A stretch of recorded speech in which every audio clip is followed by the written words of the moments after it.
नमस्कार दोस्तों, मैं रवि। आप देख रहे हैं मनी लाइव। मनी लाइव में आपका स्वागत है। हमारे चैनल पे नए हैं तो सब्सक्राइब कीजिएगा, नोटिफिकेशन ऑन कर लीजिएगा ताकि हमारी खबरें सबसे पहले आप तक पहुंचे।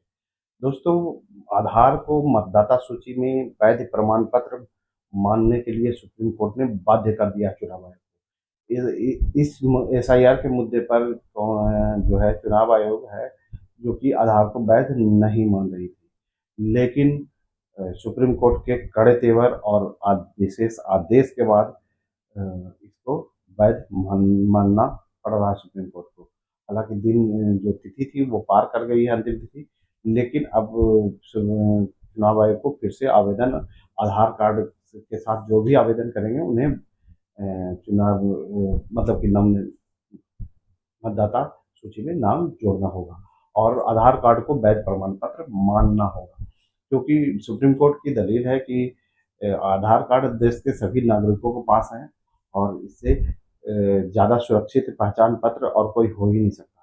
तो इसको अगर नहीं मानती है, चुनाव आयोग मानता है, तो ये परेशानी वाली बात है। बिहार में एसआईआर के मुद्दे पर सुनवाई के दौरान सुप्रीम कोर्ट ने स्पष्ट किया है कि आधार को नागरिकता का सबूत तो नहीं है, लेकिन इसे मतदाता सूची में जोड़ने के लिए पहचान पत्र के रूप में मानना ही होगा। इसको कांग्रेस जो है बड़ी जीत के रूप में अपनी देख रहा है और वहीं एनडीए के घटक दलों को इसके लिए धक्का लगा है। वहीं अपनी हठधर्मिता पर अड़ा चुनाव आयोग को भी बड़ा धक्का लगा है।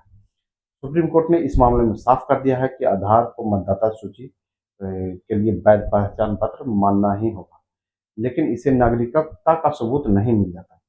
एसआईआर के मामले पर सुनवाई में सुप्रीम कोर्ट ने चुनाव आयोग को निर्देश दिया है कि वे 9 सितंबर तक आधार कार्ड को 12वें दस्तावेज के रूप में शामिल करें, ताकि मतदाता वोटर लिस्ट में अपना नाम शामिल कराने के लिए आधार को भी पेश कर सके। आयोग अगले 11 दस्तावेजों की सूची जारी कर चुका है, जिन्हें दिखाकर मतदाता वोटर लिस्ट में अपना नाम शामिल कर सकते हैं। इनमें आधार कार्ड शामिल नहीं था, लेकिन अब सुप्रीम कोर्ट के आदेश के बाद इसे बतौर पहचान अब आधार को भी मानना मजबूरी है चुनाव आयोग की। दोस्तों, चुनाव आयोग ने आधार कार्ड की वैधता को जानने का अधिकार है। चुनाव आयोग को बड़ी राहत देते हुए सुप्रीम कोर्ट ने हालांकि एक पॉइंट जोड़ा है इसमें कि आधार कार्ड सही है या नहीं, इसे वेरीफाई करके ही मतदाता सूची में नाम जोड़ा जाएगा। चुनाव आयोग को आधार कार्ड की वैधता केवल जांचने का अधिकार है।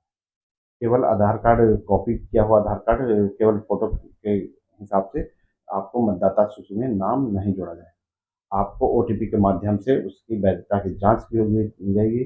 अगर वो सही पाया गया तब आपका नाम चुनाव वोटर लिस्ट में जुड़ सकता है। कोर्ट ने कहा है कि केवल वास्तविक नागरिकों को ही वोट देने की अनुमति होगी। जाली दस्तावेजों पर और असली होने का दावा करने वालों को मतदाता सूची से बाहर कर दिया जाए। ये भी आदेश साथ में चुनाव आयोग को सुप्रीम कोर्ट ने दी है। केंद्र और राज्य सरकार के उपक्रमों में कार्यरत कर्मियों को पहचान पत्र और पेंशन भुगतान आदेश भी सुप्रीम कोर्ट ने दिया है। इसके साथ उसके जो है नागरिकता के लिए जो चुनाव आयोग जो वैध प्रमाण पत्र मांग रहा था, उसमें अस्थायी प्राधिकार कोई सर्टिफिकेट, बैंक का कोई सर्टिफिकेट, पोस्ट ऑफिस का कोई सर्टिफिकेट, एलआईसी, पब्लिक सेक्टर के उपक्रमों द्वारा जारी आई कार्ड,